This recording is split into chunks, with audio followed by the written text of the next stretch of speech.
Israel और Hamas के बीच युद्ध विराम समझौता 19 जनवरी से लागू हो गया। कतर के विदेश मंत्रालय ने ये जानकारी दी थी। विदेश मंत्री माजिद अल अंसारी ने सोशल मीडिया पर इसकी जानकारी देते हुए बताया था कि युद्ध विराम रविवार को स्थानीय समय अनुसार सुबह 8:30 बजे से प्रभावी होगा। उन्होंने लोगों से सावधानी बरतने और अधिकारियों के निर्देशों की प्रतीक्षा करने की सलाह भी दी थी। इससे पहले शनिवार सुबह इजराइल के मंत्रिमंडल ने भी गाजा में युद्ध विराम समझौते को मंजूरी दे दी। लंबे समय से सीज फायर को लेकर कोशिशें जारी थी। इस समझौते के तहत दर्जनों बंधकों की रिहाई हो सकेगी। इजराइल और हमास के बीच 15 महीने से जारी युद्ध रुक जाएगा। उम्मीद है इससे दोनों पक्ष अपने सबसे घातक और विनाशकारी संघर्ष को समाप्त करने के एक कदम और करीब पहुंच जाएंगे। युद्ध विराम के पहले चरण के तहत हमास इजराइल की कैद में मौजूद सैकड़ों फिलिस्तीनी बंधकों की रिहाई के बदले अगले 6 सप्ताह में 33 बंधकों को रिहा करेगा। इन तमाम खबरों के बीच ये जानना जरूरी है कि आखिरकार इजराइल और हमास के बीच सीज फायर कैसे संभव हुआ, इसके पीछे क्या बड़े कारण थे। क्यों सीज फायर पर सहमत हुए बेंजामिन नेतन्याहू?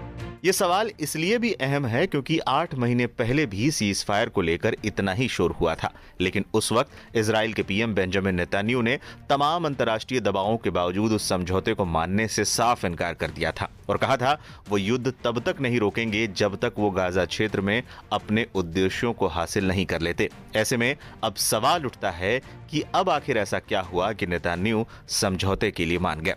इसको लेकर कई तर्क दिए जा रहे हैं। इनमें एक तर्क है नेतन्याहू पर भारी दबाव था समझौते का, क्योंकि 15 महीने की लड़ाई के बाद भी इजराइल पूरी तरह से हमास को खत्म करने में नाकाम रहा। नेतन्याहू ने बार बार ये दोहराया कि वो हमास को पूरी तरह से तबाह कर देंगे, लेकिन हमास के कई कमांडरों को मारने के बावजूद भी हमास पूरी तरह से खत्म नहीं हुआ, बल्कि वो हमेशा नए नए अवतार में दिखा।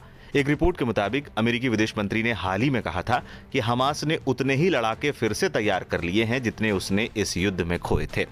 इसी से माना जा रहा था कि इजराइल को अब लगने लगा था कि वो सिर्फ युद्ध से हमास को खत्म नहीं कर सकता। ऐसे में बंधकों को छुड़ाने के लिए उसने समझौते का सहारा लिया। बंधकों को लेकर इजराइल में भी विरोध तेज हो रहे थे। सीज फायर में अमेरिका की क्या रही भूमिका? बाइडेन लंबे समय से इजराइल और हमास युद्ध को रोकने की कोशिश कर रहे थे, लेकिन दूसरी ओर वो इजराइल के साथ खड़े भी थे।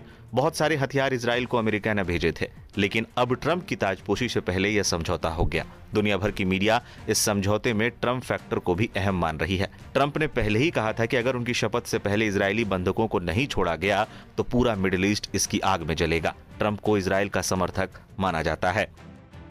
बंधकों के सुरक्षित लौटने के बाद रिहा होंगे कैदी। समझौते में अदला बदली के तहत बंधकों को सुरक्षित पहुंचाने के बाद इजराइल फिलिस्तीनी कैदियों को रिहा करेगा। योजना के अनुसार पहले चरण में 33 जीवित और मृत इजरायली बंधकों के बदले में इजराइल करीब 1900 फिलिस्तीनी कैदियों को रिहा करेगा। इजराइल की ओर से रिहा किए जाने वाले कैदियों में 1167 गाजा के निवासी हैं, लेकिन वे 7 अक्टूबर 2023 को इजराइल पर हमास के हमले में शामिल नहीं थे। पहले चरण में इजराइल के कब्जे वाले गाजा के 19 वर्ष से कम आयु के सभी महिलाओं और बच्चों को मुक्त कर दिया जाएगा।